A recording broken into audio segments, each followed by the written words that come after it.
आया और उत्तरा से कहा मातृभाव लाओ। भगवान ने गर्भ में प्रवेश किया और ब्रह्मास्त्र से जो अंदर शिशु पल रहा था, बालक पल रहा था, उसकी रक्षा की।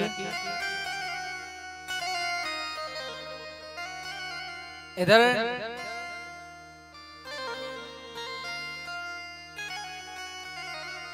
यह दृश्य जब कुंती बुआ ने देखा तो कुंती बुआ सोचने लगी कि मैं जिसको अपना भतीजा मानती हूँ, कुंती बुआ भगवान को अपना भतीजा मानती थी, कृष्ण को। मैं जिसको अपना भतीजा मानती हूँ, ये मेरा भतीजा नहीं, ये तो साक्षात भगवान है, परमात्मा है। और कुंती बुआ ने भगवान से स्तुति की, कृष्णाय वासुदेवाय देवकी नंदनाय च नंद गोप कुमाराय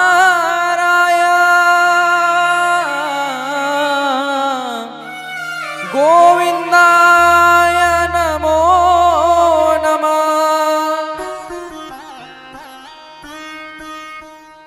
भगवान ने कहा, अरे बुआ, ये उल्टी गंगा काय को बहा रही हो? मैं तो तुम्हारा भतीजा हूँ, मुझे प्रणाम करना चाहिए, आप मुझे प्रणाम क्यों कर रही हो? कुंती बुआ ने कहा कि आज मैं तुम्हारी बातों में आने वाली नहीं हूँ। जब भी मैं सोचती हूँ कि तुम भगवान हो, तुम बुआ बुआ कह करके अब ये ममता का पर्दा डाल देते हो, मैं सोचती हूँ ये तो मेरा भतीजा ही है। लेकिन आज मैं तुम्हें जान चुकी हूँ, तुम भगवान हो। मैं प्रार्थना करना चाहती हूँ, स्तुति करना चाहती हूँ, मुझे आज मत रोको। अच्छा बुआ, जब तुम जान गई हो तो वरदान मांगो। जब भगवान ने वरदान मांगने को कहा तो कुंती बुआ ने ऐसा वरदान मांगा, आज तक ना तो किसी ने मांगा है और ना कोई मांगेगा। पता है क्या मांगा? विपदः सन्तु न शश्वत् तत्र तत्र जगद्गुरो भवतो दर्शनम् यस्या द पुनर्भवदर्शनम् द पुनर्भवदर्शनम्।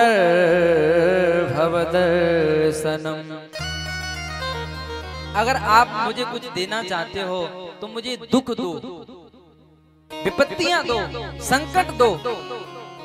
भगवान ने कहा, अरे बुआ तू पागल हो गई, क्या बात, ये क्या मांग रही है?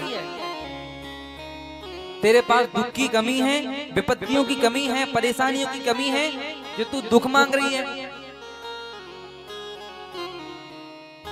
कुंती बुआ ने कहा, बोले प्रभु देखो, हम लोगों को लगता है कि कुंती बुआ ने दुख मांगे, ऐसी बात नहीं है।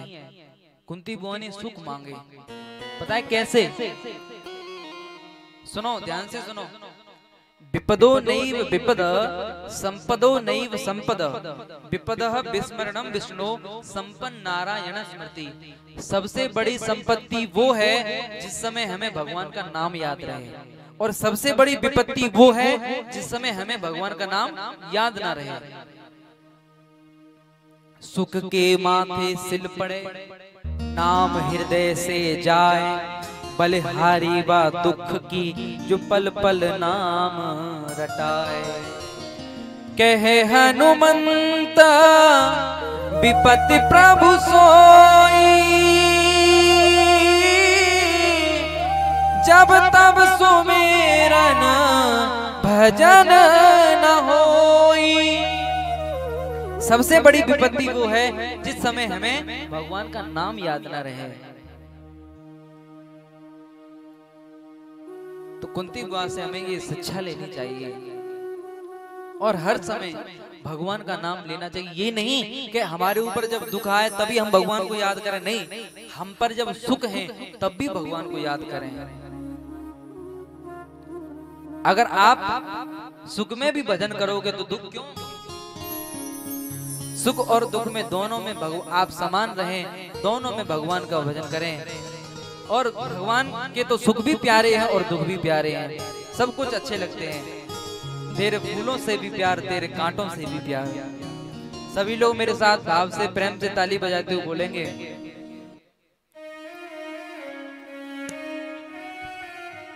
तेरे फूलों से भी प्यार, तेरे कांटों से भी प्यार, तू जो भी देना चाहे दे दे मेरे सरकार, तेरे फूलों से भी प्यार, तेरे कांटों से भी प्यार। तू जो भी देना चाहे दे दे मेरे सरकार, तेरे फूलों से भी प्यार, तेरे कांटों से भी प्यार।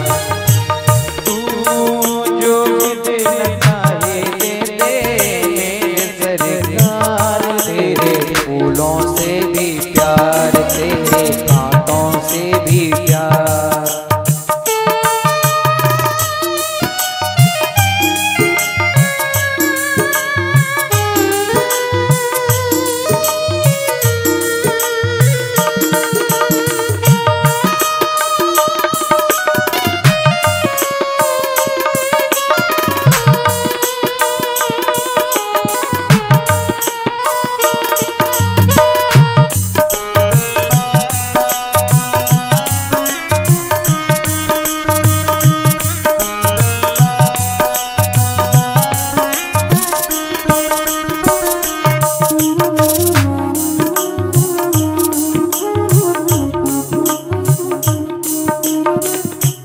चाहे सुख दे या दुख, चाहे खुशी दे या गम, चाहे सुख दे या दुख, चाहे खुशी दे या गम।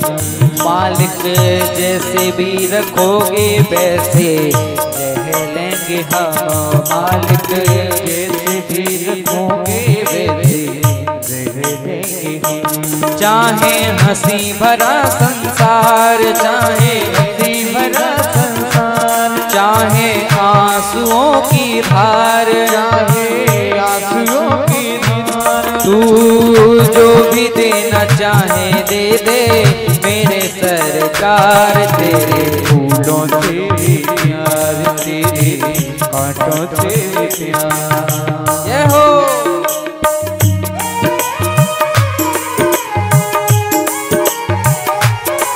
प्रेम से भाव से ताली बजाते हो। जय हो।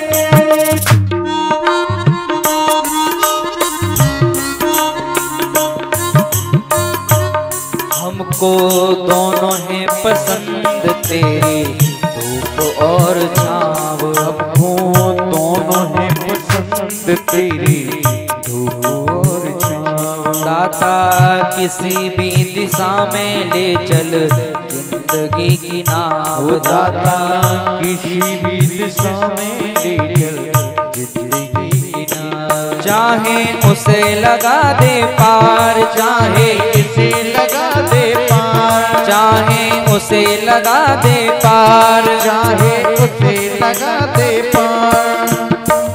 ओ तू जो भी देना चाहे दे दे मेरे सरकार, ओ तेरे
फूलों से भी प्यार, तेरे कांटों से भी प्यार।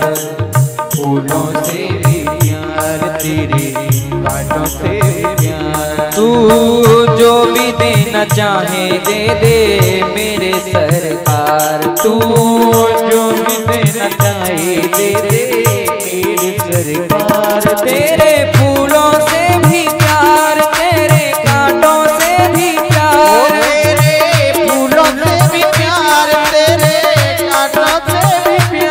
तू जो भी देना चाहे दे दे मेरे सरकार। तू जो भी देना चाहे दे दे मेरे सरकार। तेरे फूलों से भी प्यार, तेरे कांटों से भी प्यार, तेरे फूलों से भी प्यार, तेरे कांटों से भी प्यार। तेरे फूलों से भी प्यार, तेरे कांटों से भी प्यार।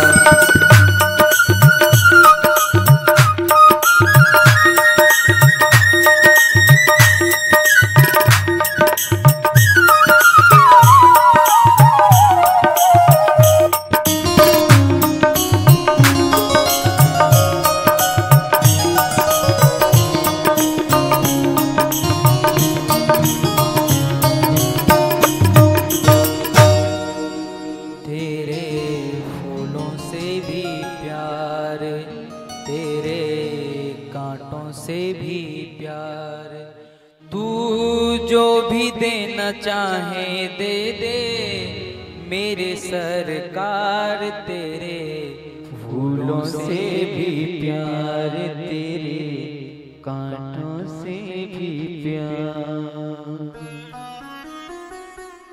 कुंती बुआ ने भगवान से दुख मांगे। भगवान सामने खड़े हैं कुंती बुआ के।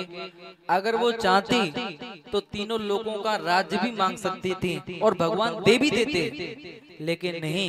कुंती बुआ ने क्या मांगा कि प्रभु मुझे दुख दीजिए, विपत्ति दीजिए। क्यों विपत्ति क्यों मांगी?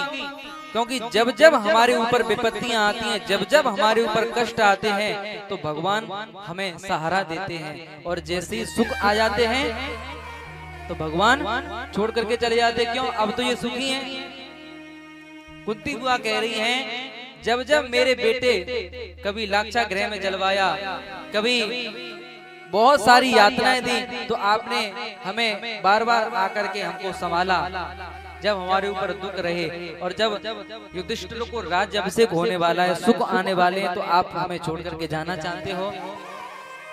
ऐसे सुख से हमें मतलब नहीं है, हमें तो दुख दीजिए। भगवान बहुत खुश हुए, बहुत गदगद हुए। बोले बुआ धन्य हो आप। इधर युधिष्ठिर जी बहुत दुखी हैं। वो सोच रहे हैं कि जितना भी महाभारत है ये सब मेरी वजह से हुआ है। भगवान समझाना चाहते हैं लेकिन समझ नहीं रहे, क्योंकि वो सोच रहे हैं कि भगवान के प्रति उनकी अनुज भावना है कि हमारा अनुज है, छोटा है।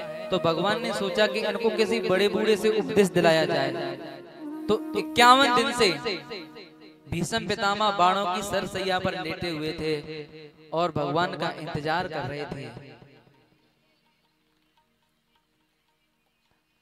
भगवान सभी पांडवों को, द्रौपदी को साथ लेकर के भीष्म पितामह के पास गए, और वहां जाकर के भीष्म पितामह ने जैसे ही अर्जुन को देखा, भगवान अर्जुन के पीछे खड़े हैं।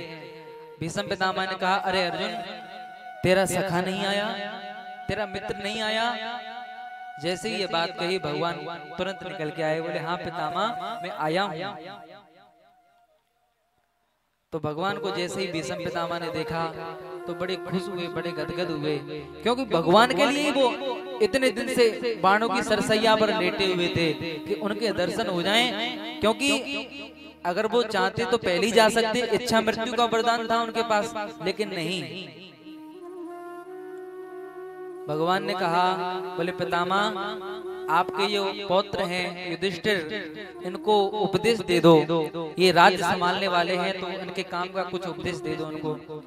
भीष्म पितामह ने कहा कि वैसे तो बहुत सारा उद्देश्य है, कहीं भी आपके सामने अधर्म हो रहा हो, अगर आप में सामर्थ्य है, आप में शक्ति है, तो उस अधर्म को रोकना।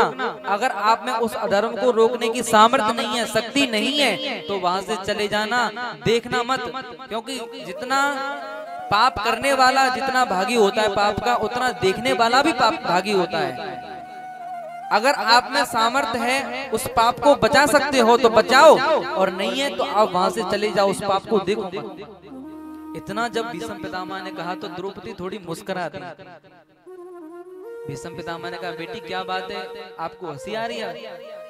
बोले नहीं नहीं पितामह, बस ऐसे। बोले नहीं, कुलीन घर की स्त्रियां, कुलीन घर की बेटियां ऐसे व्यर्थ में नहीं हंसा करती, अच्छे खानदान की बेटियां व्यर्थ में नहीं हंसा करती, कुछ ना कुछ कारण है।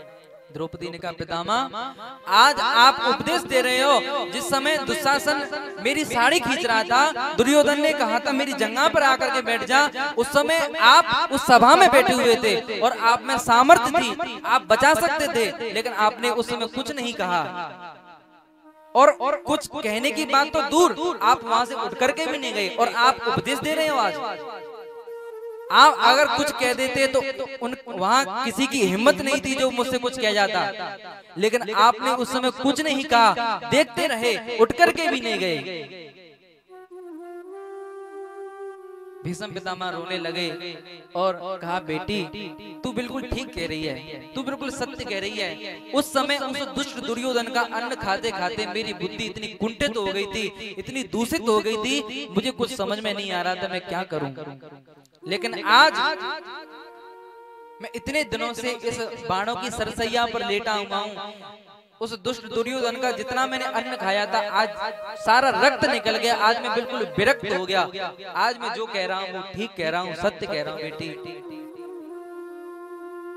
अन्न में बहुत दोष होता है, अन्न में बहुत दोष होते हैं। अन्न को देखो, संत लोग जो होते हैं ना, संत लोग कहीं गृहस्थियों के जहाँ जाते हैं तो पहले पूछ लेते हैं, भाई तुम करते क्या हो, कहीं 2 नंबर का पैसा तो नहीं है। संत लोग कहीं गृहस्थियों के यहाँ जाते हैं तो भोजन करने से पहले पूछते हैं कि आपका जो पैसा है किसी गरीब का शोषण करके तो नहीं आया, कहीं अच्छा पैसा है, 2 नंबर का पैसा तो नहीं है, तभी वो भोजन करते हैं। क्योंकि अन्न में बहुत दोष होता है। द्रौपदी ने क्षमा मांगी, बोले पितामह मुझे क्षमा कर दो, मेरी वजह से आपको कष्ट हुआ। बोले नहीं बेटी, बेटियों को भी अधिकार है अपना अधिकार मांगने का, तुमने बिल्कुल ठीक कहा है।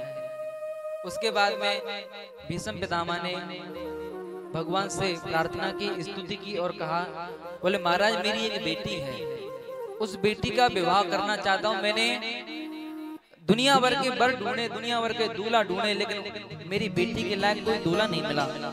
अब सब लोग बड़े आश्चर्य में पड़ गए। बोले भीष्म पितामह तो आजीवन ब्रह्मचारी रहते, लेकिन बेटी कहां से आ गई?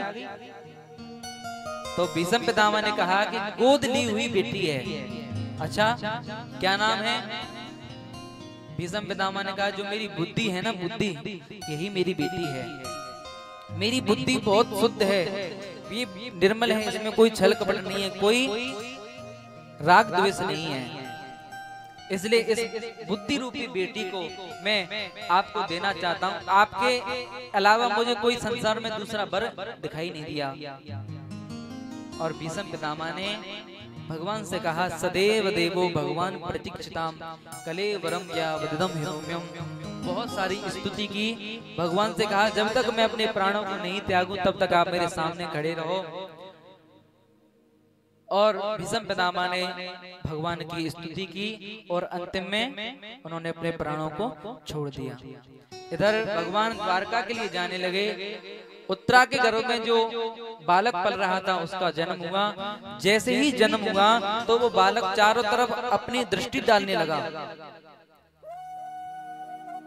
वो देख रहा है कि जिसको मैंने अपनी माँ के पेट में देखा था वो कहाँ है, सबको देख रहा है। और जैसे ही भगवान पर उसकी दृष्टि गई, भगवान को जैसे ही उस बालक ने देखा तो भगवान को देखकर देख खिलखिलाने लगा, हंसने लगा, बोले यही है, इसको ही मैंने अपनी मम्मी के पेट में देखा था। तो ऋषियों ने उसका नाम रख दिया परीक्षित, जिसकी परीक्षण करने की दृष्टि पहनी है। परितः इच्छति इति परीक्षित, जिसकी परीक्षण करने की दृष्टि पहनी है उसका नाम है परीक्षित। भगवान अर्जुन को लेकर के द्वारका चले गए। इधर धृतराष्ट्र और गांधारी पांडवों के टुकड़ों पर पल रहे हैं। उसी समय विदुर जी आए। विदुर जी ने आकर के उनसे बहुत कुछ कहा। बोले सेवा ठीक से हो रही है? धृतराष्ट्र ने कहा बोले हाँ सेवा तो बहुत बढ़िया होती है। सुबह सुबह सबसे पहले मुझे दुर्योधन वो भीम भोजन ला करके देता, बड़ी अच्छी सेवा होती है।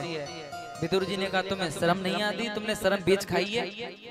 जिनको मारने के लिए तुमने इतने षड्यंत्र किए थे, जिन पांडवों को मारने के लिए, आज उन्हीं के टुकड़ों पर पल रहे हो कुत्तों की तरह। बहुत कुछ कहा विदुर जी ने। तो धृतराष्ट्र ने कहा बोले हम क्या करें? बोले करना क्या है, मेरे साथ चलो। तो विदुर जी अपने साथ उनको तीर्थ में ले गए। इधर भगवान लीला संवरण करके द्वारका में जब भगवान वैकुंठ को चले गए और अपनी गोपिकाओं को अर्जुन को सौंपा। अर्जुन लेकर के आ रहे थे तो रास्ते में भीलों ने गोपियों को लूट लिया। अर्जुन का गांडीव धनुष किसी काम का नहीं रहा, क्योंकि गांडीव धनुष की शक्ति भगवान से थी और भगवान रहे नहीं, भगवान चले गए तो शक्ति भी साथ में ही चली गई। इधर पांडवों को पता चला कि भगवान लीला पूरी करके वैकुंठ को चले गए। तो पांडवों ने सोचा अब भगवान ही नहीं रहे तो हमारा रहने से क्या फायदा। तो अपना जो पौत्र था परीक्षित, वो छोटा ही था अभी, उसको राज सौंप करके वो महाप्रस्थान कर गए। इधर एक दिन परीक्षित पूरे भारत पर दिग्विजय प्राप्त करके लौट रहे थे। तभी उन्होंने एक आश्चर्य देखा। एक काला कलूटा पुरुष गाय और बैल को मार रहा है। बैल के 3 पैर तोड़ दिए और 1 पैर बचा है।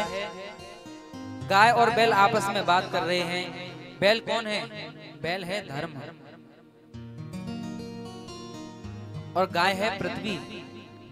कलयुग से दुखी होकर के पृथ्वी कलयुग पीछे पीछे उनको मार रहा है। और यही दृश्य जैसे ही परीक्षित ने देखा तो उनको बड़ा क्रोध आया। बोले जिस गाय के पीछे मेरे भगवान कृष्ण नंगे पैर घूमते थे, उनकी सेवा करते थे, और ये दुष्ट उस गाय को मार रहा है, सता रहा है मेरे राज्य में। तलवार निकाली। जैसे ही उस काले कलूटे पुरुष को मारने के लिए वो तुरंत परीक्षित के पैरों में गिर गया। बोले महाराज। परीक्षित ने कहा तू कौन है? उसने कहा महाराज मैं कलयुग हूँ। बोले कलयुग है तो मेरे राज्य में गाय को सता रहा है, तुझे शर्म नहीं आती? बोले महाराज मेरा तो यही काम है, कलयुग का तो यही काम है। बोले मेरे राज्य में यही नहीं चलेगा। उसने कहा पूरी पृथ्वी पर आपका राज्य है, कहाँ जाऊं? यहाँ पर महाराज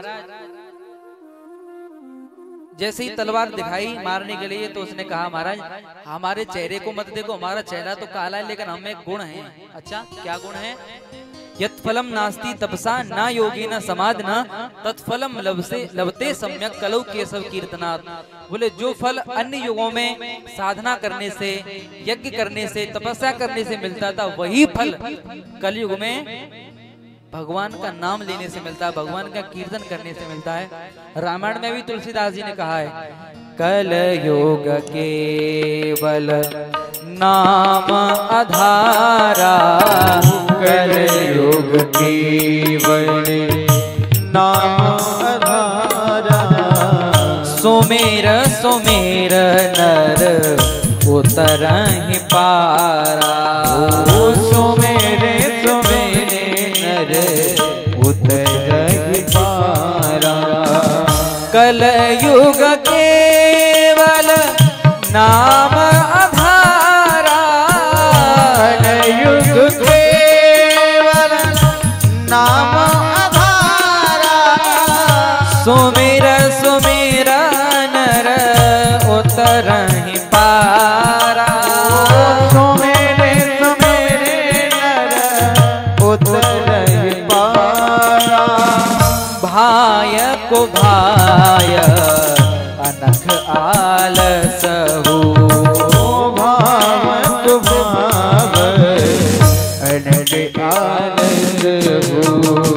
नाम जपत मंगल देश दस हो।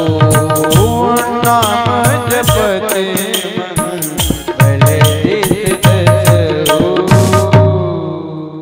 कलयुग में केवल भगवान के नाम से इस भवसागर से पार हो सकते हैं।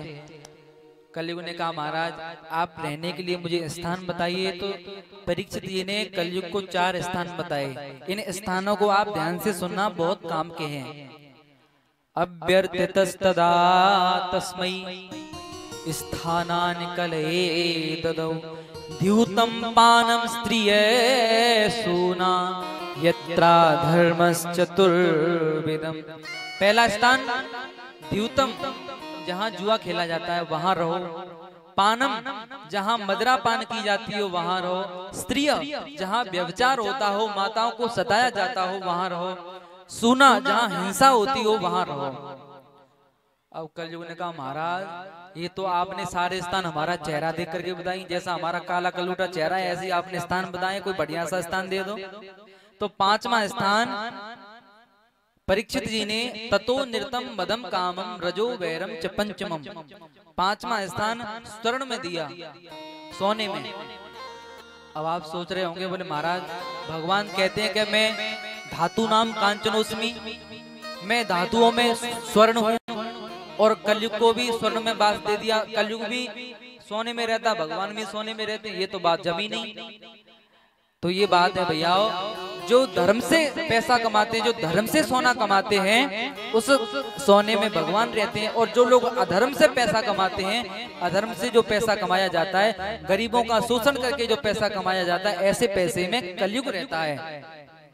अच्छा अब आ जाओ आप वहीं द्यूतम, जहां लोग जुआ खेलते हैं।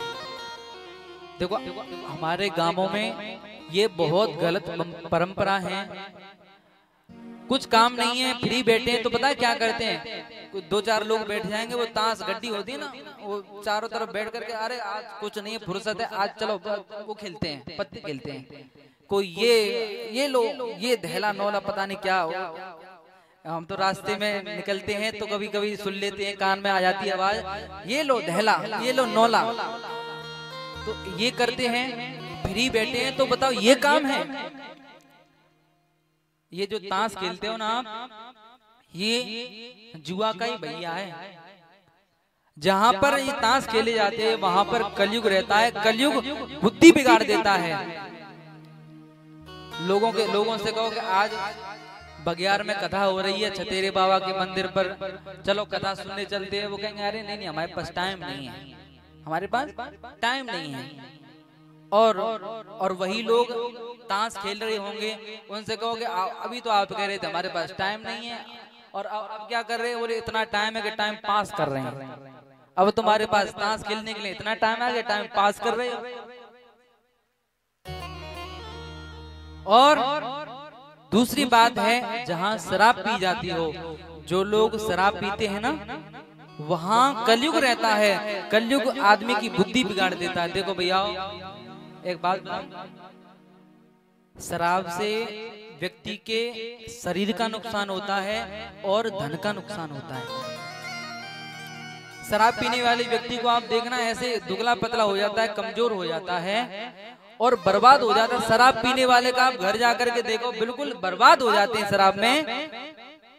शराब ये पूरा घर बर्बाद कर देती है। आप शराब को नहीं पीते, शराब आपको पी जाती है, शराब आपको पी जाती है।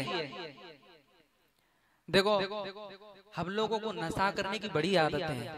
बीड़ी पीते हो, अच्छा आप ये बताओ बाबा, आप लोग बीड़ी पीते हो, चलो शराब की तो बात जाने दो, बीड़ी पीते हो तो एक बिंडल कितने रुपए का आता है बताना जरा। हमने तो देखो, हमें तो पता नहीं है, 10 रुपए का।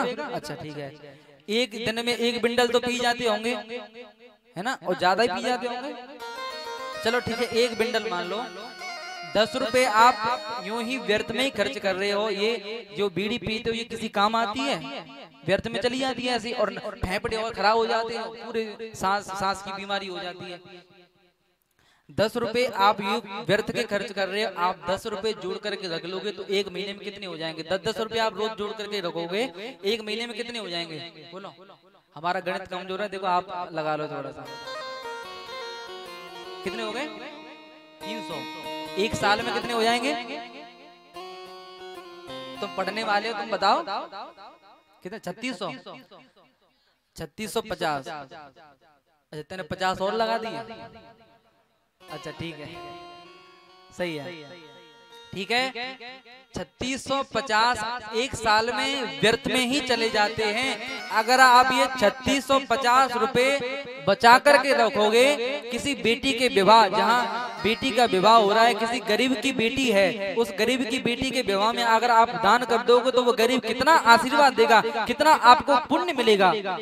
जहाँ धर्म के काम हो रहे हो, जैसे कथा हो रही है, 3650 रुपए आपने जोड़ करके रख लिए बीड़ी के, तो आप ये कथा हो रही है, कथा में आप दान कर दो, कथा में दे दो। तो ये जो आपका दान है, बेटी के विवाह में किसी गरीब को दे दिया, जिसके पास कपड़े नहीं है पहनने के लिए, चप्पल नहीं है, ऐसे गरीब को दान कर दो, बेटी के विवाह में दे दो, जहाँ कथा हो रही है धर्म के काम में लगा दो। अगर आपके पास ज्यादा पैसा है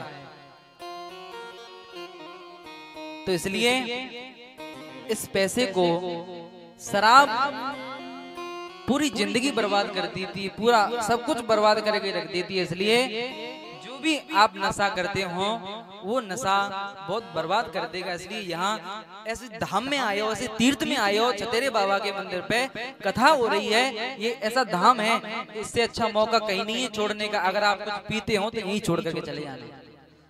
एक बार ताली तो बजा दो।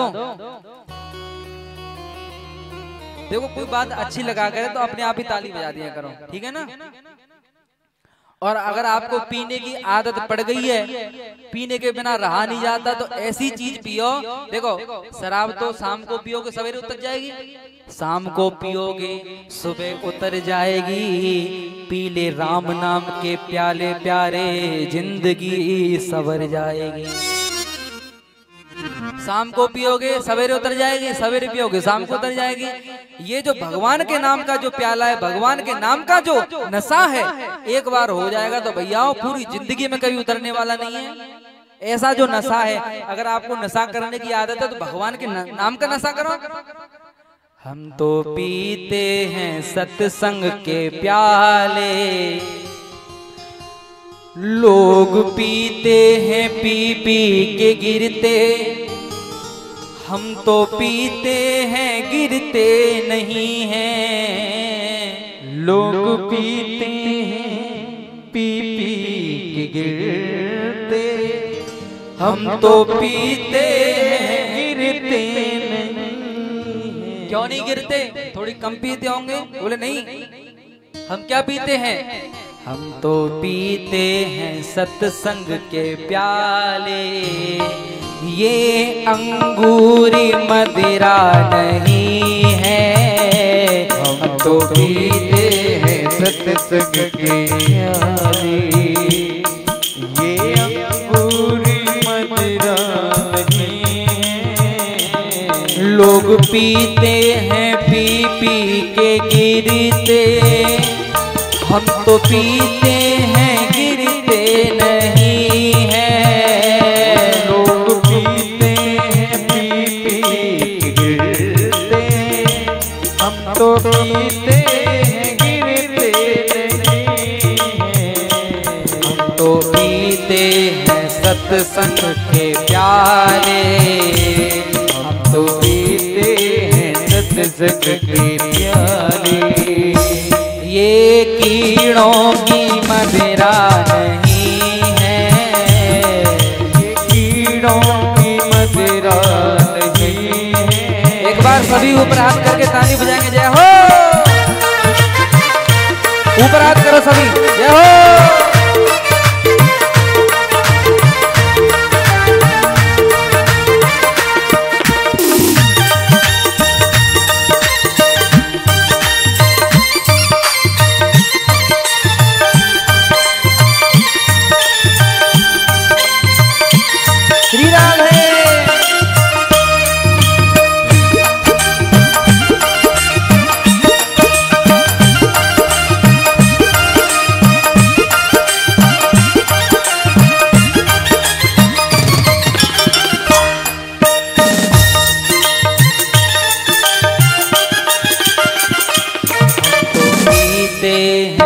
सत्संग के प्याले, हम तो पीते हैं सत्संग के प्याले, ये अंगूरी मदिरा नहीं है, हम तो पीते हैं सत्संग के प्यारे, ये अंगूरी मदिरा नहीं है। तो ऐसी चीज पियो, भगवान के नाम का नशा करो, भगवान की कथाओं का नशा करो, जो कभी जिंदगी में उतरे नहीं, है ना। देखो जो नशेड़ी लोग होते हैं ना, उनको एक बार लत लग जाती है, फिर छूटती नहीं है, चाहे कितनी भी कोशिश कर लो छूटने वाली नहीं है। जो शराबी होता है वो ठेके पर जाकर के बोतल पी करके आता है, रास्ते में चलता है, आपने शराबी व्यक्ति को चलते हुए देखा होगा, उसके दो पहिया हैं, इधर एक लेग मारता है, कभी इधर पहिया लेग मारता है, कभी इधर कभी इधर, कभी कभी तो कीचड़ में गिर जाता है। और एक व्यक्ति कीचड़ में गिर गया और गिर करके कीचड़ में वो आ जाती है ना, जो कीचड़ में कौन कौन डोलते हैं, कौन डोलते कीचड़ में, सुअर, है ना। तो एक व्यक्ति शराबी कीचड़ में गिर गया और सुअरिया आ गई। अब उसको शराब के नशे में आंखें तो बंद, अब उसके चेहरे पर हाथ फेर रहा, वो कह रहा पप्पू की मम्मी आप आ गई, और धीरे धीरे हाथ फिराते फिराते फिराते फिराते उसकी पूंछ पर हाथ चला गया। उसने कहा कि तुम रोज तो एक चोटी बना, दो चोटी बनाती थी, आज एक कैसे बना ली? तुम रोज तो दो चोटी बनाती थी, आज एक चोटी कैसे बना ली? तो उसको ये भी याद नहीं रहता, ये भी पता नहीं रहता मैं घर में पड़ा हूं कि कीचड़ में पड़ा हूं, लेकिन वो अपनी मस्ती है। ऐसे ही अगर भगवान के नाम का नशा आपको लग जाएगा तो इसके बिना आपको चैन नहीं मिलेगा। अभी तो यहाँ कथा हो रही है, फिर कहीं दूसरी जगह कथा होगी तो आप फिर मन करेगा अरे वहाँ कथा सुनने चले, तीसरी जगह कथा होगी वहाँ आपका मन करेगा वहाँ कथा सुनने चले, क्योंकि आपको ये नशा लग जाएगा, आदत पड़ जाएगी। दूसरी बात पानम। तीसरी बात आती है जहाँ माताओं का अपमान होता हो वहाँ कलयुग रहता है। देखो आजकल घर में बहुत लड़ाई होती है, बहुत झगड़ा होता है, छोटी छोटी बातों पर बहुएं सास से लड़ती हैं, सास बहुओं से लड़ती हैं, सास में और बहू में नहीं बनती। छोटी छोटी बातों पर बहुत बड़ी बड़ी लड़ाइयाँ हो जाती हैं, बहुत बंदूकें चल जाती हैं। यूपी की बात तो ये बंदूकें निकल आती हैं, ऐसी समझ नहीं आता हमें। और उनसे पूछो भाई बात क्या है, और बात छोटी सी होगी, छोटी सी बात, मैंने ये कहा था इसने नहीं माना, इतनी बड़ी लड़ाई होगी। छोटी छोटी बातों पर बड़ी बड़ी लड़ाइयां हो जाती हैं। क्यों? क्योंकि आपस में प्रेम नहीं है। माताओं का जहां अपमान होता है, देखो आजकल हमारे देश में दहेज प्रथा बहुत चल रही है। दहेज के कारण कुछ लोग ऐसे होते हैं दरिद्री, जो अपनी बहुओं को मार देते हैं, कोई जला देते हैं, कोई कुछ ना कुछ हम लोग समाचार में न्यूज में सुनते रहते हैं कि आज वहाँ दहेज के कारण अपनी बहू को जला दिया, आज वहाँ दहेज के कारण अपनी बहू को मार दिया, फांसी पर चढ़ा दिया, ये कर दिया वो कर दिया। दुनिया भर की न्यूज सुनते हैं, दिमाग खराब हो जाता है। हम लोग दहेज के पीछे इतने बावड़े हो जाते हैं। देखो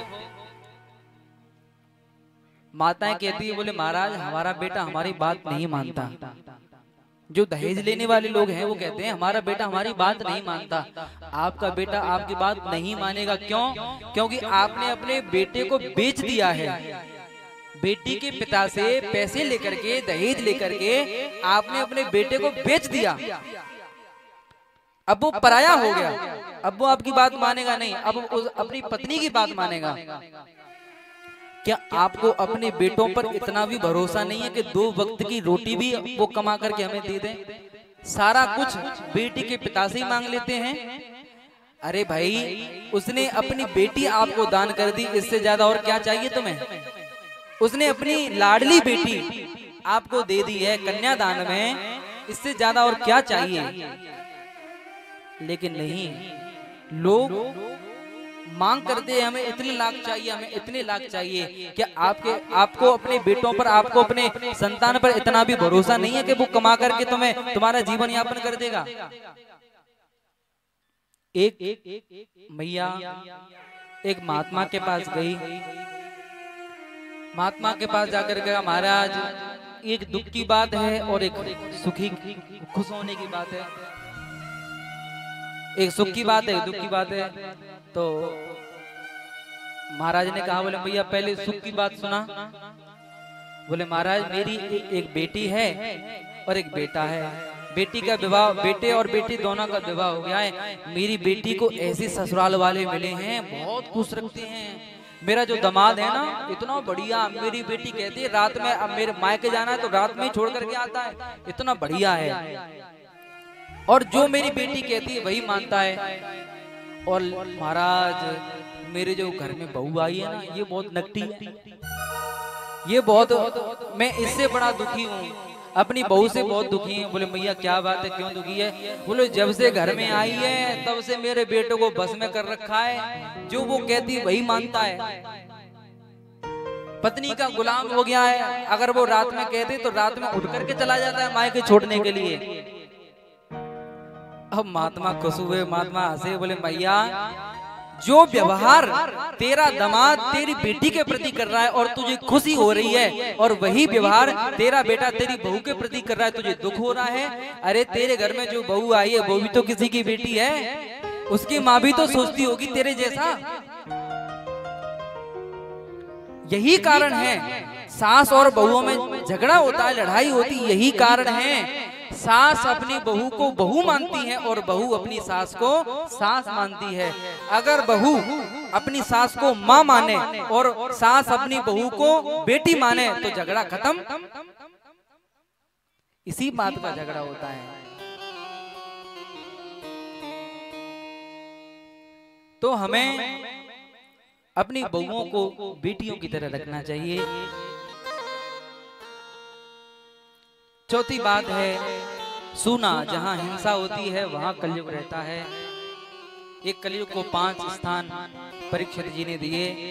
एक दिन स्वर्ण मुकुट पहन करके जरासंध का जो भीम जीत करके लाए थे उसको पहन करके वो जंगल में गए। एकदा धनुरुद्धम्य विचरन् मृगयाम रंग बने मृगाननुगतः श्रांत क्षुदितस्त्रिसितो वृषम्। परीक्षित जी रोज जाते थे जंगल में पशु पक्षियों को देखने के लिए कि कोई दुखी तो नहीं है मेरे राज्य में। लेकिन आज कलयुग पर बुद्धि पर बैठ गया, स्वर्ण में बुद्धि पर कलयुग बैठ गया। रोज जाते थे देखभाल करने के लिए, लेकिन आज शिकार करने लग गए हिरण के पीछे। भागते भागते भागते भागते भूख लगी, प्यास लगी, एक ऋषि के आश्रम में गए। वहां पर समीक ऋषि समाधि में बैठे हुए थे। जैसे ही राजा ने कहा कि हे ऋषि मुझे प्यास लगी है, अब ऋषि तो समाधि में बैठे हुए थे, उन्होंने नहीं सुना।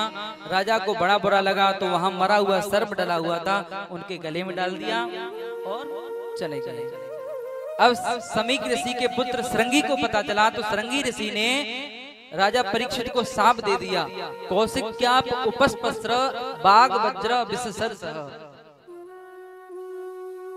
साप दे दिया कि जिस नाग को मेरे पिता के गले में डाला है उसी नाग का वंशज तक्षक आकर के आज से 7वें दिन परीक्षित को डस लेगा और उसकी मृत्यु हो जाएगी।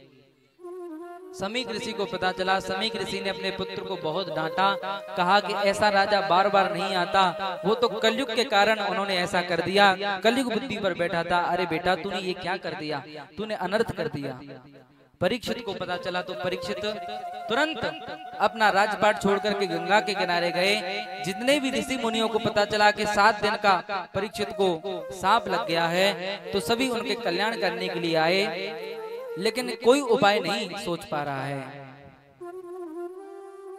उसी समय सुखदेव जी के मन में भगवान ने प्रेरणा की। सुखदेव जी आए। सुखदेव जी जैसे ही आए वहां पर बड़े बड़े महात्मा ऋषि मुनि बैठे थे, सब उनको देख करके खड़े हो गए, क्योंकि बल वृद्धा धन वृद्धा आयुर वृद्धा तथैव च ते सर्वे अपि ज्ञान वृद्धा किंकरा शिष्य किंकरा। देखो भैया, कोई बल में बड़ा होता है, कोई पैसे में बड़ा होता है, कोई शरीर में बड़ा होता है, लेकिन हमारे शास्त्र उसको बड़ा मानते हैं जिसके पास ज्ञान होता है, जो ज्ञान में बड़ा होता है वही सबसे बड़ा होता है। आयुर्वृद्धा तथी ते सर्वे अपि ज्ञान वृद्धा किंकरा शिष्य किंकरा, जो ज्ञान में बड़ा है वही सबसे बड़ा है। तो सभी खड़े हुए। परीक्षित ने पाद प्रक्षालन किया। पाद प्रक्षालन करके प्रश्न कहा, महाराज अतः पृच्छामि संसिद्धिम योगिनां परमं गुरु पुरुषस्य यत्कार्यं म्रियमाणस्य सर्वथा। बोले महाराज जो पुरुष निरंतर मर रहा है उसको क्या करना चाहिए। अब आप लोग सोच रहे होंगे कि जो पुरुष निरंतर मर रहा है, मरता तो एक ही बार है, ऐसी बात नहीं है। हम लोग रोज मर रहे हैं, क्षण प्रति क्षण मर रहे हैं। कैसे? जब से किसी जीव का इस संसार में जन्म होता है तभी से उसका मरना चालू हो जाता है। आप लोग सोचो, आपकी 100 वर्ष की उम्र है, 100 वर्ष में से आपका बेटा 10 साल का हो गया और हमारी माता जन्मदिन मनाती है, हैप्पी बर्थडे टू यू, है ना? सोचती हैं, खुश होती हैं कि अरे हमारा बेटा 10 साल बढ़ गया। आपके बेटे के पास 100 साल है, 100 साल में से अगर 10 निकलेंगी तो कितनी बची? 90 बची ना। तो आपका बेटा 10 साल मर गया, 20 साल का हो गया, 20 साल घट गई 100 में से तो 80 बची। 30 का हो गया, 100 में से 30 घट गई, 70 बची। आपको दुखी होना चाहिए, लेकिन आप खुश होते हो, मेरा बेटा बढ़ गया, हम 80 साल के हो गए। अरे बाबा तुम्हारी उम्र 20 साल बची है बस।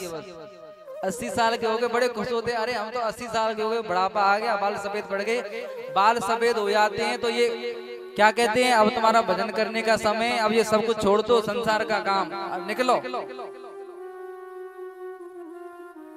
शास्त्र कहते हैं कि बाप की चप्पल बेटे के पैर में आ जाए तो बाप को घर छोड़ देना चाहिए, लेकिन यहाँ तो नातियों की चप्पल भी आ जाती है बाबा की, तब भी घर नहीं छोड़ते। शास्त्रों ने पहले ही चिन्हित कर रखा है, 50 साल तक घर में रहते हैं, 50 साल तक गृहस्थ भोगते हैं। 50 साल के बाद जो 51वीं साल आती है वो उम्र ही हमको संकेत देती है 51। भाई अब तुम्हारा वन में जाने का समय हो गया, अब छोड़ दो, इस संसार के काम छोड़ो, भगवान का भजन करो, अपने बेटे को सब कुछ सौंप दो और भगवान का भजन। 51 वो संकेत दे रही है, अब 51, अब तुम्हारा वन में जाने का समय। वन में नहीं जाओ तो घर में रहकर के ही वन बना लो, घर में रहकर के ही भजन करो।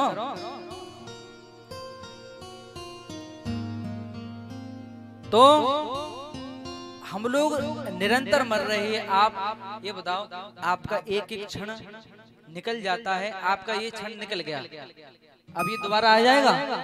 नहीं आएगा। आप चाहे कितनी भी कोशिश कर लो, चाहे कितनी भी संपत्ति लगा लो, चाहे अपना खेत बेच दो, चाहे कितना भी धन दे दो, लेकिन आप इस क्षण को दोबारा नहीं ला सकते। जो निकल गया वो निकल गया।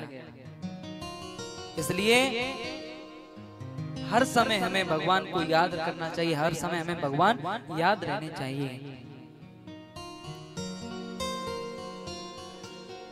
सुखदेव जी महाराज ने कहा, बोले परीक्षित तुमने बहुत अच्छा प्रश्न पूछा है। बरियाने सते प्रश्न कृतो लोकहितं नृप आत्मविद संवता पुंसा श्रोतव्यादिसूये पर।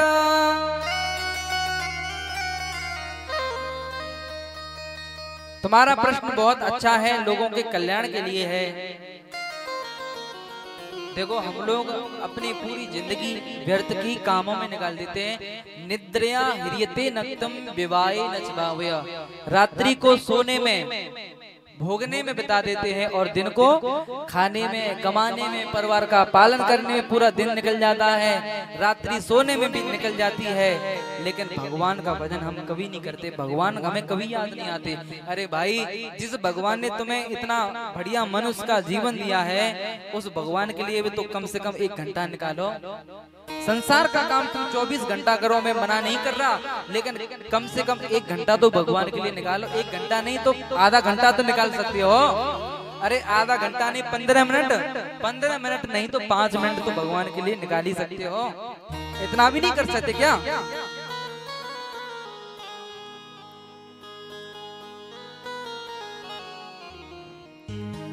और देखो भगवान के नाम के बिना तो हमारा जीवन व्यर्थ ही है, किसी काम का नहीं है। आप लोगों से हम पूछे भाई जीते क्यों हो, आप कहोगे हम कमाने के लिए जीते हैं। अच्छा कमाते क्यों हो, बोले खाने के लिए। ये तीन बातों में ही हमारा पूरा जीवन है। इन तीन बातों के अलावा चौथी बात कोई है ही नहीं। जीते क्यों हो, कमाने के लिए। कमाते क्यों, खाने के लिए। खाते क्यों, जीने के लिए। जीते क्यों हो, कमाने के लिए। बस यही तीन बातें हैं। हम लोग खेतों में धन पैदा करते हैं, खेतों में से अनाज ला करके घर में रखते हैं, घर से पेट में और पेट से फिर खेत में। खेत से लाते हैं पेट में और पेट से खेत में। ऐसे इन्हीं बातों में। और आजकल तो पेट खेत से पेट में और पेट से घर में ही, लेटरिन बाथरूम है। तो इन तीन बातों में ही हमारा पूरा जीवन बीत जाता है भैयाओ। जिस भगवान ने श्वास श्वास पर कृष्ण भज वृता श्वास मत खोए, ना जाने जा श्वास को आवन होए न होए। रात गमाई सोए कर दिवस गमायो खाए, हीरा जैसो जन्म थो कौड़ी बदले जाए। कमाले मन चाही दौलत, कमाले हीरे और मोती, याद रखना मगर इतना कफन में जेब नहीं होती। कफन के साथ धन ले जाने का साधन अगर होता तो दुनिया अपनी दौलत साथ लेकर कब्र में सोती। तो दुनिया अपनी दौलत साथ लेकर कब्र में सोती। ना राम नाम लीनो तेने भरी जवानी में। भगवान का नाम नहीं लिया तो क्या, कुछ नहीं। आपको चुल्लू और पानी में डूब के मर जाना चाहिए। आप मेरे साथ गाएंगे सभी लोग प्रेम से, जिनका नाचने का मन हो वो नाच भी सकते हैं। ना राम नाम लीनो, ना कृष्ण नाम लीनो तेने भरी जवानी में। तो डूब के मर जा रे चुल्लू भर पानी में। तो डूब के मर जा रे चुल्लू भर पानी में। तो डूब के मर जा रे चुल्लू भर पानी में। तो डूब के मर जा रे चुल्लू भर पानी में। ना राम नाम लीनो, ना राम नाम लीनो, ना कृष्ण नाम लीनो, ना कृष्ण नाम लीनो तेने भरी जवानी में। तो डूब के मर जा रे चुल्लू भर पानी में। तो डूब के मर जा रे चुल्लू भर पानी में। जय हो।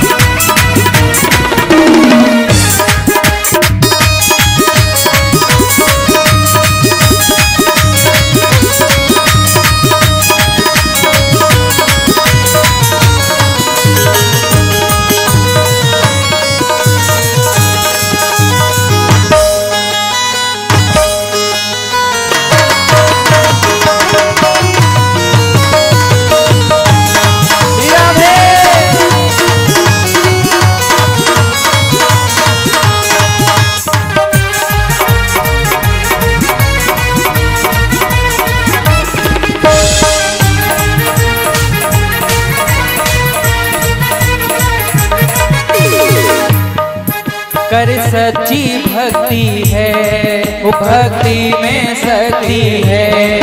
क्या भक्ति से भैया मिल जाएगी मुक्ति है। या भक्ति से भैया मिल जाएगी मुक्ति है। या भक्ति से भैया मिल जाएगी मुक्ति है। भक्ति से भैया मिल जाएगी मुक्ति है। तेने बालापन खोयो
जाएगो माटी में, कालायो माटी में, मिल जाएगा माटी में।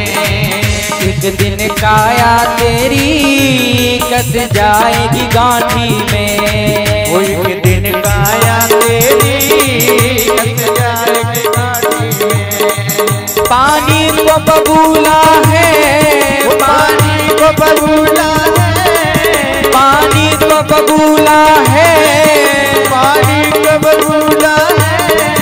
मिल जाए तो पानी में, तो डूब के मर जा रे चुल्लू भर पानी में, तो डूब के मर जा रे चुल्लू भर पानी में।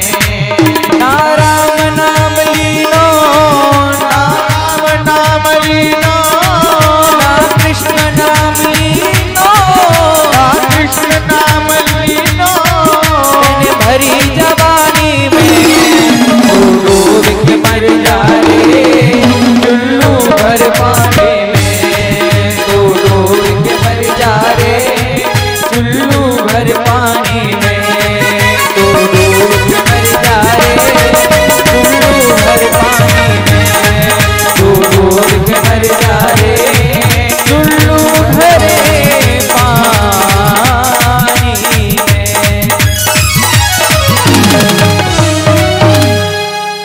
सारो जीवन खोयो, काय में खोयो, सारो जीवन खोयो भैंसिन की सानी में, तू डूब के मर जा रे चुल्लू भर पानी में।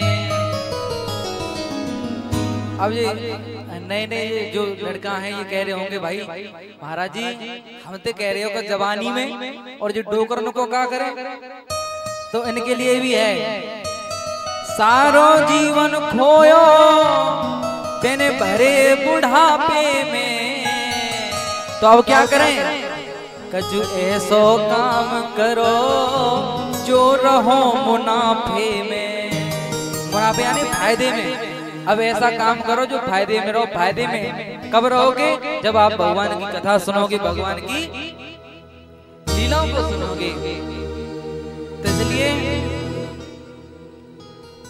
जब तक भगवान का नाम, भगवान का भजन नहीं करते तब तक कुछ नहीं कर पाते। तो इसलिए आप सभी से मेरी प्रार्थना है, आप सभी ध्यान से कथा सुने, अपने कल्याण के लिए कथा सुने। और सुनो, कथा में आते हैं तो खाली हाथ नहीं आते, कुछ ना कुछ लेकर के आते हैं, प्रसाद वगैरह, और यहाँ से कुछ लेकर के जाते हैं। देखो एक कहानी सुनाऊं, कहो तो सुनाऊं। अच्छा देखो कहा करो, ऐसे नहीं। एक मैया थी, एक गांव में कथा हो रही थी, तो एक मैया कथा सुनने नहीं जाती थी। उसको गांव के पड़ोसन कहती थी बहन बहुत अच्छी कथा हो रही है, कथा सुनिया, वो नहीं जाती थी। उसका पति बहुत परेशान, वो पति को बहुत परेशान करती थी। पति सोचता था कि अगर ये कथा सुन आएगी तो उसका जीवन बदल जाएगा, जीवन सुधर जाएगा। पति ने कहा कि अरे अब तू कथा सुनिया, एक दिन तो सुनिया। उसने कहा चलो तुम कह रहे हो तो जा रही हूँ, कथा वथा से मेरा कोई संबंध नहीं है। उस पति ने कहा कि कथा सुनने जा रही है तो कथा में खाली हाथ नहीं जाते, कुछ लेकर के जाना प्रसाद। अच्छा ठीक है ले जाऊं। अब वो कथा में गई। अब इधर पति तो बहुत खुश, बड़ा प्रसन्न, आज कथा में गई है, कथा सुन करके आएगी, जीवन बदल जाएगा, मुझसे लड़ाई नहीं करेगी। उसने पति ने सारी तैयारियां कर ली, पहले से ही भोजन बना लिया कि भोजन बना करके खिला दूंगा उसे। अब वो आई कथा में 4 घंटा आराम से बैठी, कथा में भजन हुए तो नाची, प्रसाद लेकर के फिर अपने घर आ गई। अब वो पति देख रहा था कि आ रही है, कथा सुन करके आ रही है, जीवन बदल जाएगा। तो आई, पति ने कहा क्यों सुने आई कथा? वो लोग सुने आए। अच्छा बहुत बढ़िया, हमने तुमसे कहा था कि कथा में कुछ लेकर के जाना और कथा से कुछ अच्छी बातें लेकर के आना, तो तुम क्या लेकर के गई और क्या लेकर के आई?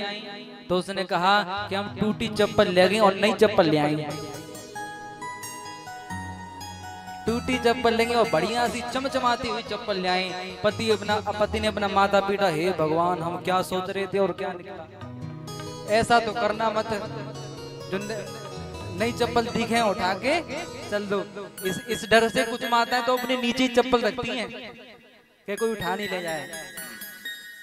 लेकिन आप लोग तो ऐसे नहीं हो, आप तो बहुत बढ़िया हो। इसलिए आप भी कथा सुनो और आप दूसरों को भी कथा सुनाओ। देखो जितना कथा सुनने से फल मिलता है उतना ही फल उससे भी ज्यादा फल दूसरे को कथा सुनाने से मिलता है। तो आपका टाइम हो गया है। अगर आप कहो तो थोड़ी बहुत विदुर चरित्र तक पहुंचा दें, नहीं तो फिर यही कथा विराम कर दें, कल करें। वैसे भी कथा लेट शुरू हुई थी आज। बताओ भैंसों को सानी तो नहीं देनी? देनी है? नहीं देनी? हमारी तरह फ्री बैठे हो? अच्छा।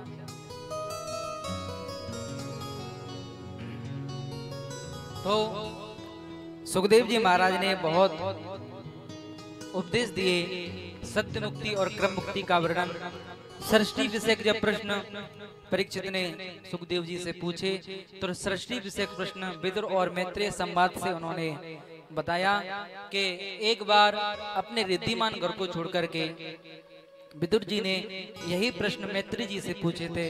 परीक्षित ने कहा महाराज विस्तार से सुनाइए। तो कहा जब पांडवों को 12 वर्ष का वनवास 13 वर्ष का अज्ञातवास दे दिया था कौरवों ने, और जब वो लौट करके आए तो दुर्योधन उनको राज्य नहीं दे रहा था। तो विदुर जी ने धृतराष्ट्र को बहुत समझाने की कोशिश की कि भैया ये जो तुम्हारा पुत्र दुर्योधन है ना, ये जैसे भैया देखो आप लोग तो किसान हो, आप तो जानते हैं एक बोरी होती है आलू की। आलू की बोरी में एक आलू सड़ जाता है तो आप क्या करते हो? क्या करते हैं? फेंक देते हैं। अच्छा, अगर नहीं फेंके तो वो एक आलू पूरी बोरी को सड़ा देगा और वो पूरी बोरी पूरे कोल्लू को सड़ा देती है। ऐसे ही विदुर जी ने कहा कि भैया धृतराष्ट्र ये जो तुम्हारा पुत्र है ना दुर्योधन, ये आलू की तरह है। अगर आपने इसको नहीं त्यागा, अगर आपने इससे कुछ नहीं कहा तो ये पूरे परिवार का विनाश करवा देगा। इतना कहा तो दुर्योधन आ गया तुरंत। दुर्योधन का ए दासी पुत्र, जिस थाली में खाता है उसी में छेद करता है, हमारी बुराई कर रहा है। अब ये बात जैसे अपने काका विदुर से दुर्योधन ने कही और धृतराष्ट्र ने कुछ नहीं कहा। धृतराष्ट्र की बाहर की तो फूटी है ही, अंदर की भी फूटी है। विदुर जी तुरंत उसी समय अपने धनुष को दरवाजे पर रख करके चले गए। भगवान से प्रार्थना की, भगवान शांति दूत बन करके आए। शांति दूत बन करके भगवान सभा में पहुंचे। वहां सभा में सब लोग बैठे हुए थे, विदुर जी पीछे बैठे हुए थे। भगवान ने दुर्योधन से कहा दुर्योधन पांडवों को राज्य दे दो। दुर्योधन ने कहा नहीं दूंगा। भगवान ने कहा ऐसा करो वो 5 भाई हैं तो पांडवों को 5 गांव दे दो, तो उसी में अपना जीवन यापन कर लेंगे। दुर्योधन ने कहा नहीं, सूचग्रे नहीं दास्यामी बिना युद्धेन केशव। अरे केशव मैं तो बिना युद्ध के सुई की नोक की बराबर भी जमीन नहीं दूंगा, युद्ध करना पड़ेगा। भगवान ने कहा अरे मूर्ख तुझे पता है युद्ध करते हैं कितनी माताओं की कोख उजड़ जाती, कितनी बहनों के भाई उजड़ जाते हैं, कितना विनाश होता है। ये बात जैसे कही तो दुर्योधन ने अपने सैनिकों को आदेश दिया कि भगवान को बंदी बना लो, कृष्ण को बंदी बना लो। अब भगवान को कौन बंदी बना सकता है, कौन बंधन में डाल सकता है? भगवान ने अपना विराट रूप धारण किया और धृतराष्ट्र ने तुरंत सभा को वहीं रद्द किया और कहा कि कृष्ण बहुत दूर से आए हैं द्वारका से, इनको भूख लगी होगी, कुछ खाने को दे दो। दुर्योधन ने कहा केशव मेरी माँ ने अपने हाथों से 56 प्रकार के भोजन आपके लिए बनाए हैं, आप चल करके पा लीजिए। भगवान ने स्पष्ट मना कर दिया दुर्योधन भोजन 2 अवस्था में होता, या तो कराने वाले का भाव हो या करने वाले को भूख हो। ना तो तेरा भाव है और ना मुझे भूख है, और वैसे भी मेरा निमंत्रण तो विदुर जी के यहाँ पर है। विदुर जी पीछे बैठे। विदुर जी ने कहा हे भगवान वो तो मिले ही नहीं, हमारे यहाँ निमंत्रण कहाँ से हो गया। लेकिन विदुर जी ने कहा कि भगवान सत्य बोलते हैं। विदुर जी तुरंत पीछे से निकल गए और जाकर के अपनी विदुरानी से कह दिया अरे विदुरानी अरे सुनती हो। विदुरानी निकल के आई, बोले क्या बात है? बोले आज ना भगवान आएंगे अपने यहाँ, और भगवान ने मेरा इतना सम्मान किया पूरी सभा में, और मैं बाजार जा रहा हूँ कुछ सामान लेकर के आता हूँ, तब तक तू नहा धो करके आंगन साफ कर ले और मैं अभी आता हूँ। विदुर जी चले गए बाजार। इधर विदुरानी स्नान कर रही थी और तुरंत भगवान आए। भगवान ने आकर के गेट खटखटाया। उसी समय विदुरानी स्नान कर रही थी। काकी काकी अरे खोलिए कपाट आन, बोल अनमोल सुन ध्यान ये उछट गयो। भगवान ने कहा ओ काकी। विदुरानी ने सुना अरे कृष्ण आ गया मुझे लगता है, क्योंकि विदुर जी ने पहले कह दिया था कि भगवान हमारे रिश्ते में भतीजे लगते हैं, तो जब भी आएंगे तो उससे काकी कहेंगे, भूल में मत रह जाना। तो अंदर से विदुरानी निकल के आई, कपड़े भी नहीं पहन पाई सही तरह से। कभी गेट खोलने जाती है और सोचती है अरे मेरा आंगन तो गंदा पड़ा है। कभी झाड़ू लेकर के आंगन को झाड़ती है, फिर सोचती है तब तक क्या भगवान खड़े ही रहेंगे। फिर तब तक गेट खोलने जाती है, फिर सोचती है अरे गंदा पड़ा है। कभी इधर भगवान ने कहा कि हम यहीं खड़े रहेंगे जाएं। तुरंत विदुरानी ने गेट खोला और जैसे ही गेट खोला भगवान के जैसे ही दर्शन हुए तो अपने आप को भूल गई, अपने आप की उसको सुध नहीं रही। भगवान ने अपना पीतांबर उड़ाया, कांधे से उतारना गर नट, फेंक्यो झट पीत पट काकी की कट सो लिपट गयो। अब विदुरानी भगवान को दरवाजे पर देखती रही टकटकी लगा करके, क्योंकि भगवान का तो चेहरा ही ऐसा है, करसती थी कृष्ण, जो अपनी ओर आकर्षित कर ले वही तो कृष्ण है। वही देखने लगे। भगवान ने कहा कि ये बता हम यहीं खड़े रहे कि अंदर भी लेके आएंगे। विदुरानी ने कहा हाँ कन्हैया आजा, अंदर आजा। अब अंदर से निकाल के लाई पीड़ा जानती हो, जिस पर बैठ करके हमारी माताएं वो चक्की चलाती है ना, आजकल तो नहीं चलाती, आजकल तो खैर मशीन चल गई है। जो पहले की हमारी माताएं बड़ी बूढ़ी जानती हैं। अगर नहीं जानते हो, आजकल के नहीं जानते तो इतना समझ लो कि खाट को बच्चा, चारपाई को बच्चा, समझ गए? अच्छा। अंदर से पीड़ा निकाल के लाई। अब पीड़ा को पूरे आंगन में लेकर के घूम रही है। अरे ये साफ नहीं है, कभी दूसरी जगह डालती है, अरे ये भी गंदा है, दूसरी जगह डालती है। भगवान को पूरे आंगन के चक्कर लगवा दिए। भगवान ने कहा कि ये बता ऐसी चक्कर लगवाती रहेगी कि बिठा लेगी भी कहीं? काकी ने कहा हाँ कन्हैया हाँ बिठालती हूँ। इतना भाव, इतना प्रेम, उसको याद, उसको पता ही नहीं चला मैं क्या कर रही हूँ। पीड़ा डाला तो उल्टा, सीधा नहीं डाला, उल्टा। अब भगवान भी कुछ नहीं कह रहे, बेचारी भाव में पागल है। भगवान ने कहा इसने तो सुविधा कर दी, जो पीड़े के जो पाए होते ना उस पर भगवान ने हाथ रख लिया, स्टैंड हो गया। तो अब पीड़ा डाल दिया। भगवान को फिर देखने लगी। भगवान ने कहा कि ये बता तू ऐसे ही देखती रहेगी कि कुछ खिलाएगी पिलाएगी? हमारे पेट में तो चूहा कूद रहे हैं। काकी विदुरानी कहने लगी अरे लाला तेरे काका गए हैं बाजार से कुछ सामान लेने, और तब तक मेरे यहाँ केले रखे हैं, मैंने अपने हाथों से पेड़ पानी देती हूँ रोज, बहुत मीठे केले हैं, अगर तुम कहो तो ले आऊं? भगवान ने कहा ले आओ। तो विदुरानी अंदर से छिलके वो केले निकाल के लाई। केले भगवान को दिए।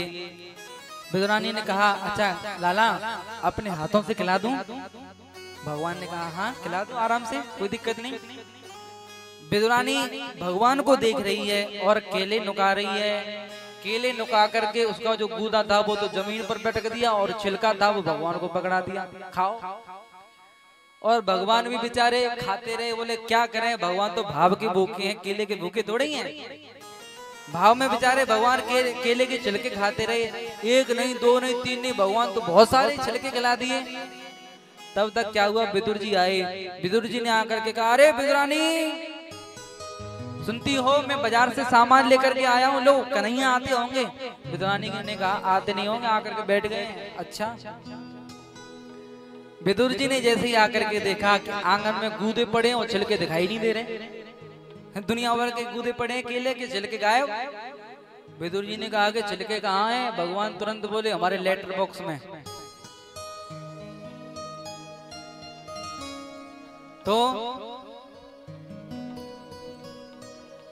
विदुर जी ने विदुरानी से बहुत उल्टा सीधा कहा अरे पागल, भगवान पहली बार हमारे यहाँ आए थे, तूने छिलके खिला दिए। तो विदुर जी ने क्या किया, विदुर जी ने केला लिया, नुकाया, छिलका जमीन पर पटक दिया और गूदा था भगवान को दे दिया। भगवान ने खाया। विदुर जी ने पूछा कैसा लगा? मीठा लगा हो ना, तुम्हारा मुंह खराब हो गया छिलके खा करके, मीठा लगा ना? पता है भगवान ने क्या कहा? स्वाद छिलकों में था तेरे गूदे में ना स्वाद छिलकों में था, तेरे गूदे में ना मैं तो भी दो रानी के छिलके तक खा गया।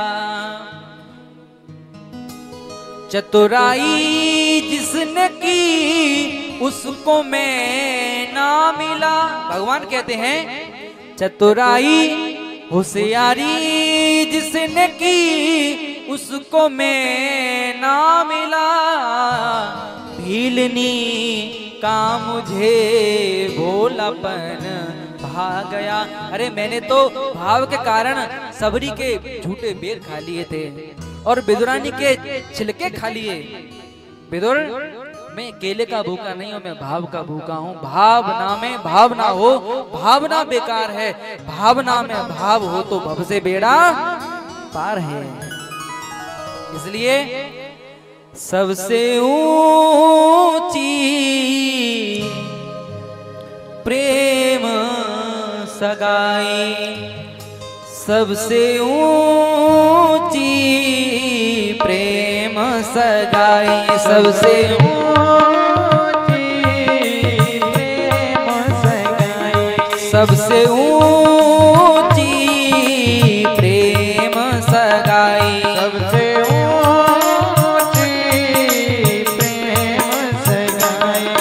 ओ दुर्योधन के मेवा त्यागे, दुर्योधन दुर्योधन के मेवा त्यागे, दुर्योधन की मेवा त्यागे। साग विधुर धर खाई, सबसे ऊंची प्रेम सगाई, सबसे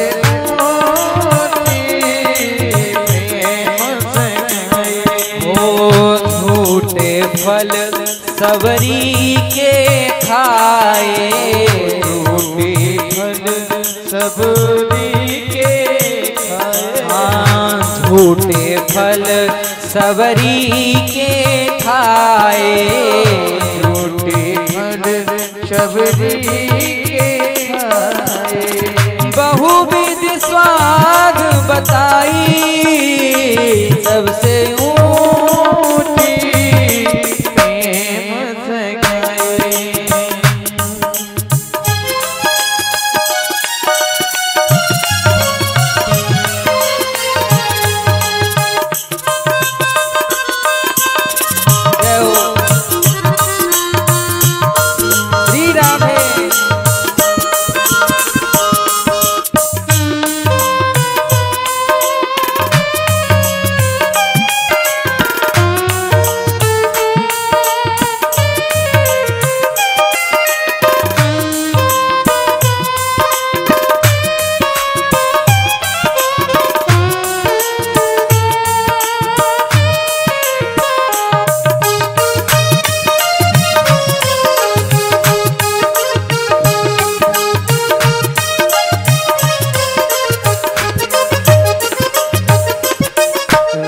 राजसूयज्ञ युधिष्ठिर कीनो, राजसूयज्ञ युधिष्ठिर कीनो, राजसूयज्ञ युधिष्ठिर कीनो, राजसूयज्ञ युधिष्ठिर कीनो। होता में झूठ उठाई, सबसे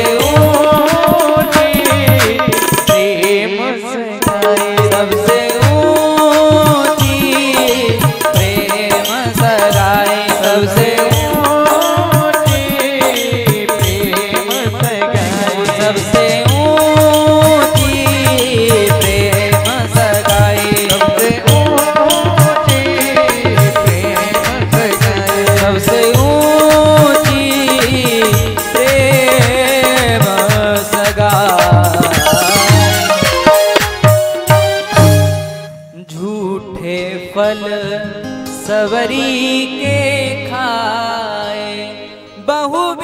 स्वाद बताई, सबसे ऊंची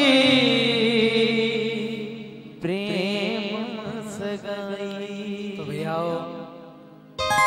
भगवान तो भाव के भूखे हैं, भगवान पैसे के भूखे नहीं है, भगवान धन के भूखे नहीं है, भगवान भोजन के भूखे नहीं है, भगवान भाव के भूखे हैं। भाव का भूखा हूँ मैं, भाव ही एक सार है, भाव से भजले मुझे उसका बेड़ा, बोलो उसका बेड़ा। इसलिए सभी लोग भाव से इस कथा को सुने और भाव से सभी को सुनाएं। इसीलिए हमारा इस संसार सागर से अगर पार जाना चाहते तो एक यही नौका, यही नाव है, क्या भगवान की कथा। इस नाव में बैठ करके हम इस संसार सागर से पार जा सकते हैं और कोई दूसरा साधन नहीं है। तो आपका समय हो गया है, इतना ही कह करके मैं अपनी वाणी को विराम देता हूँ। बोलिए सदगुरुदेव महाराज की, श्रीमद् भागवत महापुराण की, राधा रानी सरकार की, बांके बिहारी लाल की, छतेरे बाबा की जय जय श्री राधे। और आप सभी से प्रार्थना है कि आपको जो समय दे रखा है 11 बजे का, उस